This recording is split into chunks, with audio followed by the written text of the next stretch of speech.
What is it? It's a new format of videos I am working on, in which I explain the fundamentals of the game so you know whether you want to explore it further or not, by giving you detailed information on the story, graphics, mechanics, and reception in the shortest amount of time possible. This week, we'll be taking a look at Sniper Elite 4. So, what is it?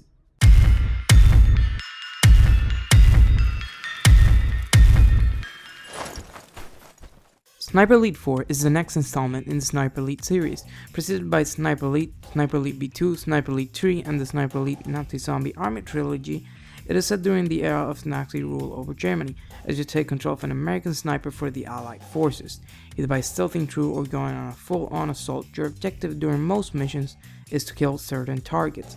Now more than ever before, the game focuses on delivering expansive levels that serve as semi-open worlds for the player to explore and complete their objectives on. Those levels are not only massive, but are inhabited by an insane amount of enemies, and be that as it may, sadly, they lack any degree of diversity. Keeping on that trend, the game offers players a wide range of weapons, a variety of snipers, short-range rifles, and pistols which can all be accessed, as well as upgraded by an in-game loadout system which works through credits earned in-game. These weapons, however, can only be differed by their minor stat differences and don't possess any unique abilities to speak of. The game has changed in many ways from its predecessor, yet it uses the same engine as Sniper Elite 3 and looks nearly identical. So is this enough to compel players to sit through yet another installment of this long-standing franchise to capture the attention of newcomers? Or is it more of the same from a franchise that lives off a gimmick and should have gotten the axe years ago?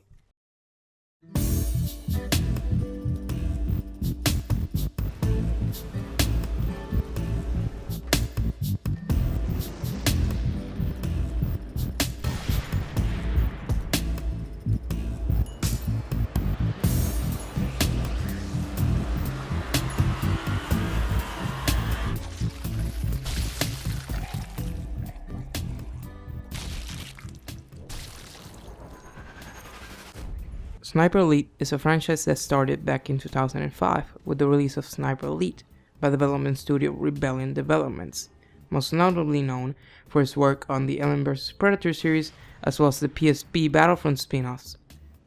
The series from its conception focused on its tactical shooter and stealth identity, its realistic bullet physics, as well as its signature feature, its slow motion kill count, which although gimmicky proves to be quite satisfying, as you see the bullet piercing organs or crushing through bones. It has, through all of its iterations, also supported a multiplayer mode which has been considered good by both players and critics, but hasn't gained any traction in terms of popularity. However, the franchise itself has come to gain quite a following over the years, with its 2012 release, Sniper Elite V2, eventually leading to two spin-offs, Nazi Zombie Army 1 and Nazi Zombie Army 2, while its 2014 release, Sniper Elite 3, not only had a spin-off as well, Nazi Zombie Army Trilogy, a remastered version of both Nazi Zombie Army games, and a previously unreleased third installment, but also boosted the series to more than 10 million copies sold, according to the developer. The spin-offs, which have mainly focused on using Sniper Elite mechanics in new and interesting ways to fight off the dead, have also seen relative success. Sniper Elite 3, which was the series' latest installment, was developed using the Asura engine, as was received by both moderate reviews, scores, and success, which was apparently enough to warrant a sequel.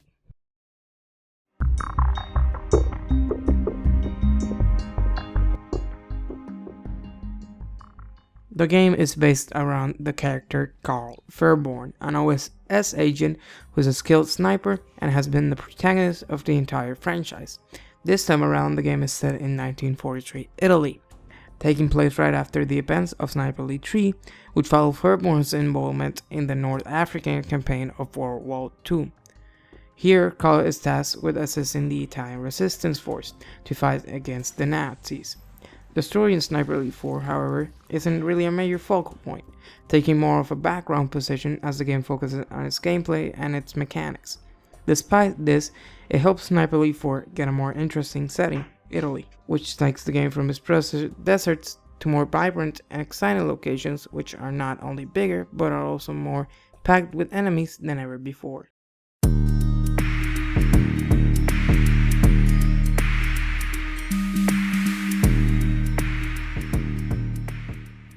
The game is developed using the same engine as Sniper Elite 3, which means that even though graphics are slightly improved, they remain mostly unchanged. From a technical level, the game looks decent, nothing groundbreaking though. Yet it still looks like it belongs in the current generation of consoles. Character models look okay, texture work is fine, but gets sloppy in certain parts, probably due to the sheer size of the maps. And the landscape can look great from afar, but the background and horizons are definitely lacking. The aesthetic, however, is where the game improves the most, using its new setting to add a certain colorfulness that the mainly brown and sandy predecessor didn't possess. The use of small cities and the abundance of vegetation alongside the improvements made to its graphical fidelity make the game more aesthetically pleasing than anything the franchise has been able to achieve before. These contributions make a game that isn't a graphical masterpiece by any means, but still manages to look contemporary and can be quite stunning at times.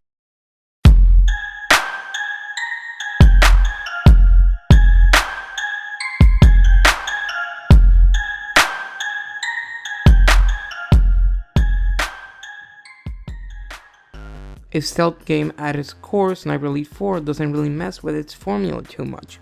Still, with a strong focus on its most recognizable features, its skill cam and bullet physics, both of which continue mostly unchanged, with small UI and visual cues at the forefront of the changes that can be observed in those systems. Yet the game succeeds in scratching a very particular itch, that of feeling like a sniper in what seems like a plausible way.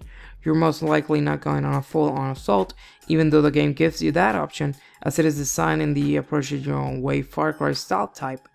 The amount of enemies would definitely make that a challenge, and it doesn't seem like the game is designed for Torrent's placing approach.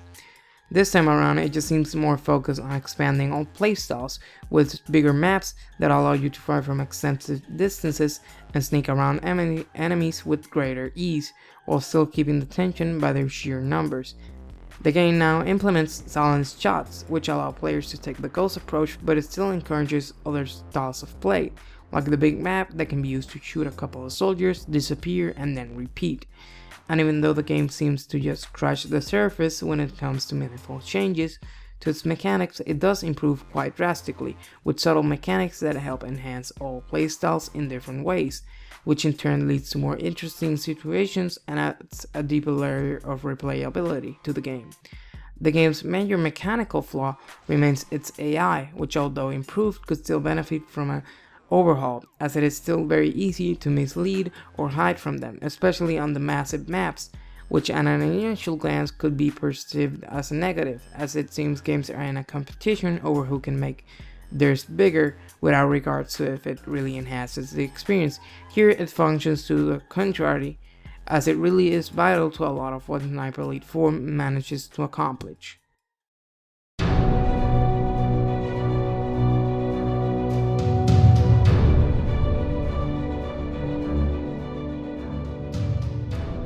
Sniper Elite 4 has managed to at least impress critics, as it now sits at a 77 on Metacritic, a harsh difference from its predecessor's 67. The game, critically speaking, has done very well, with its level of design and replayability being praised, while AI is the aspect that most seem to have a gripe with. The game has not only done well with critics, but with players as well. This, however, comes with a caveat, that at least from initial impressions, sales-wise, the game seems to be doing worse than its predecessor. This can probably be attributed to its retail being parallel with another AAA game, Ubisoft's For Honor, which had a bigger marketing campaign and therefore a hype train, which may have led to it affecting Sniper Elite 4's sales. I want to end this video by giving a special thanks to you guys for watching this video and sticking through the whole thing, and therefore supporting this new format. Please let me know about any feedback you might have in the comment section down below. I am really trying to improve this new format, so anything would be appreciated. Let me know what you would like to see change, where I could improve, what new sections should I implement, or simply what game you think I should take a look at next. And if you're interested in watching the next one, make sure you subscribe. That is it for everything that you need to know about Sniper Elite 4, and we will hopefully see you next week when we take a look at For Honor.